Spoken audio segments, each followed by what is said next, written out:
नमस्कार दोस्तों, आज का जो हमारा विषय है वो है शून्य का महाध्यान। तो कैसे इस ध्यान में उतरा जाता है?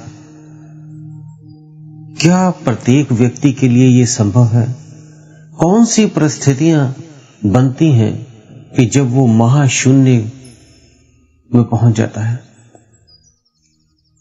तो कैसे कोई भी व्यक्ति इस महाशून्य में उतर सकता है? तो जानते हैं इस विषय में। तो आप सभी का हम स्वागत करते हैं आपके अपने चैनल आत्मा से परमात्मा का सफर। तो बहुत से लोग थोड़ा बहुत ध्यान, थोड़ा पूजा पाठ करते हैं, थोड़ा रोज, चाहे दीपक जला लिया, अगरबत्ती जला ली, कोई छोटा पाठ कर लिया या छोटा मोटा अपना ध्यान कर लिया। प्रत्येक व्यक्ति ज्यादातर ऐसे ही कर रहा है और बाकी दिन वो पूरे जीवन का आनंद उठाने की कोशिश करता है। उसे बहुत आलीशान मकान चाहिए, गाड़ियां चाहिए, लड़कियां चाहिए, इस तरह के वो एनवायरनमेंट ढूंढता है। वेज, नॉन वेज, इस तरह की चीजें खानी, मदिरा पान करना, घूमना फिरना। तो कई तरह के एंजॉय के पीछे, आनंद के पीछे लोग इसी में भाग रहे हैं।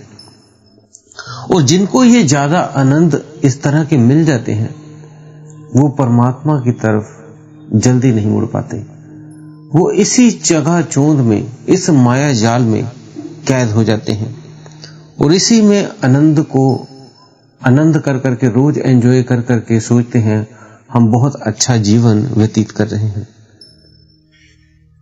लेकिन जब वो इस समंदर से घिर जाता है व्यक्ति, मीन्स दुखों का समंदर, जब उससे ये प्रत्येक चीज छिन जाती है, उसके पास काम खत्म हो जाना, कर्जा बढ़ जाना, बहुत मुश्किल से गुजारा चलना, घर की हालत खराब हो जाना, जब वो इस परिस्थितियों में आता है तब वो बहुत ज्यादा दुखों से घिर जाता है और तब वो परमात्मा की तरफ झुकता है। तब उसके भाव सही हो जाते हैं। वो परमात्मा को बार बार कहता है कि मैं बहुत ही मुसीबत में हूं। ऐसी मुसीबत में धीरे धीरे ऐसा हो जाता है कि उसके दोस्त उसे बुलाना छोड़ देते हैं, उसके रिश्तेदार उसे बुलाना छोड़ देते हैं, क्योंकि वो ये सोचते हैं कहीं ये कुछ हमसे मांग ही ना ले।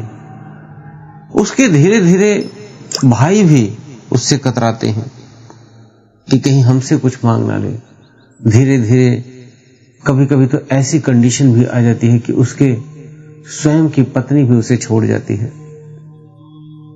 तो ऐसे गहरे दुखों के समंदर से जब वो घिरता है, तब उसके पास एक ही रास्ता बचता है, वो है परमात्मा।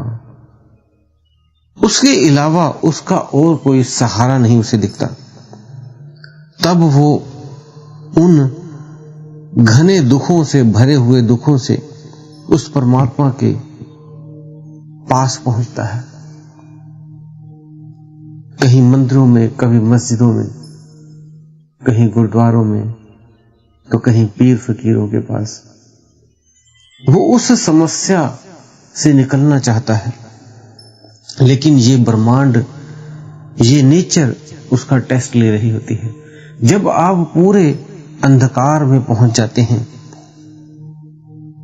तो और दुखों का समंदर आपकी तरफ बढ़ता है और टूटने के लिए।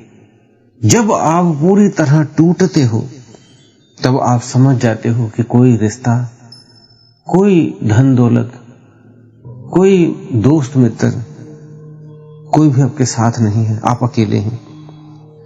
और तब आप अकेले बैठ के जब समय व्यतीत करते हैं, तो लास्ट मार्ग आप मेडिटेशन की तरफ चलते हैं, स्वयं की तलाश में निकल जाते हैं।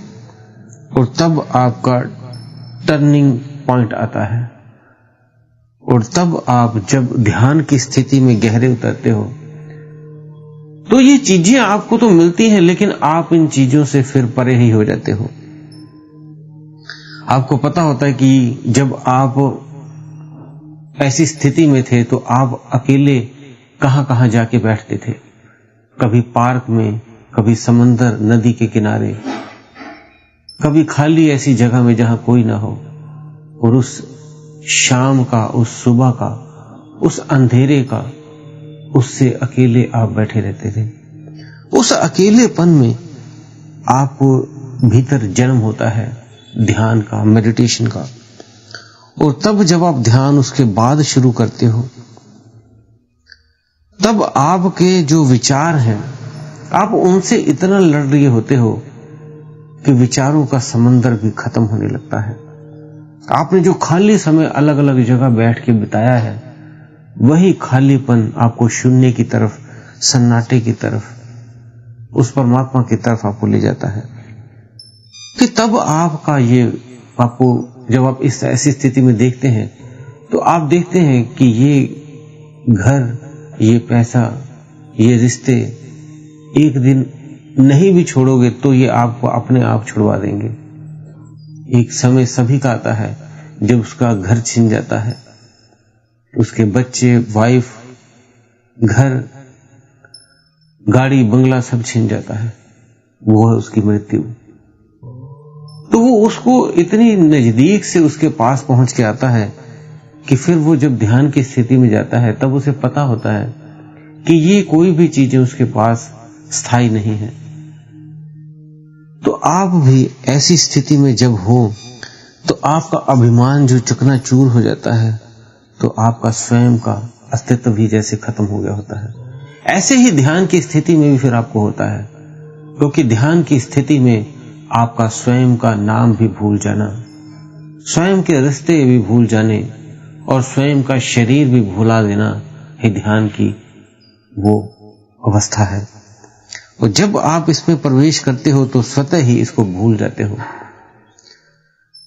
आप जब भी ध्यान करोगे तो ऐसी स्थिति में, जैसे सुबह सुबह उठ के अगर आप 4 बजे 3 बजे उठ के बैठे हो, तो अंधेरे में आप देखते हो, तो ये ध्यान भी कोशिश करें छत पे करें या कहीं पार्क में जाके करें, तो उस आकाश को पहले थोड़ी देर देखते रहें, उसके तारे टिमटिमाने, चांद दिखना, उसको देखते रहें कुछ देर। उसको देखने से आप इस ब्रह्मांड से, इस यूनिवर्स से जुड़ जाते हो और आप स्वयं भी उस ब्रह्मांड की तरह ही अपने आप को देखने लगते हो। और फिर जब आप ध्यान करोगे तो आपका शरीर एक तरह से मिट जाएगा, ऐसे लगेगा आपको, और आप खुद ही ये नेचर, ये अंधकार, ये स्टार, ये चांद, अपने आप को यही पाओगे। आपको शून्यता का भाव आपके शरीर में आएगा कि आपका शरीर है ही नहीं, और जो आपने इस नेचर को, इस ब्रह्मांड को देखा है, अपने आप को धीरे धीरे इसी में पाओगे।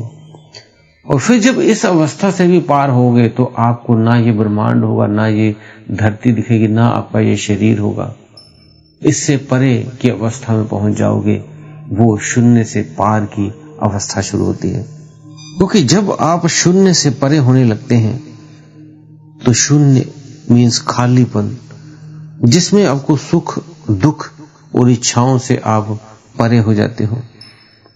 और जब आप इस तरह की जगह सिलेक्ट करके वहां पे बैठ के ये ध्यान करते हो, तो आप एक मौन से भी परे, एक मौन की अवस्था, उस शून्य से शून्य के पार की अवस्था का अनुभव कर पाते हो। और जब ऐसी स्थिति आपकी बन जाए, तब समझिए आप शून्य का ये महाध्यान शुरू हो गया है आपका। तो ये ऐसे कुछ परिस्थितियां बनने पे आप ऐसी, आपके भीतर ये अनुभव, ये खालीपन, ये शून्यता प्रकट हो गई। जब सब कुछ, क्योंकि सब कुछ विचारों से परे होने से ही आप इस शून्यता से में प्रवेश कर पाएंगे। अन्यथा आपके भीतर जब तक इस समाज, इस घर, इस रिश्ते से अगर आपका लगाव है, तब तक आप उस महा शून्य में प्रवेश नहीं कर पाओगे। जब इनसे आप परे अपने आप को महसूस करोगे, तभी आप दूसरी तरफ जा पाओगे। तो दोस्तों, उम्मीद है दी हुई जानकारी से आप संतुष्ट होंगे। फिर भी आपका जो प्रश्न है तो आप हमें कोई कमेंट बॉक्स में लिख दिया करें, हम उस पर वीडियो बनाने की जरूर कोशिश करते हैं। और अगर आप हमारे चैनल पे नए हैं तो चैनल को सब्सक्राइब करके बेल बटन को दबा दें और वीडियो को ज्यादा से ज्यादा लाइक कर दिया करें। इसी के साथ आप सभी से हम विदा लेते हैं। धन्यवाद।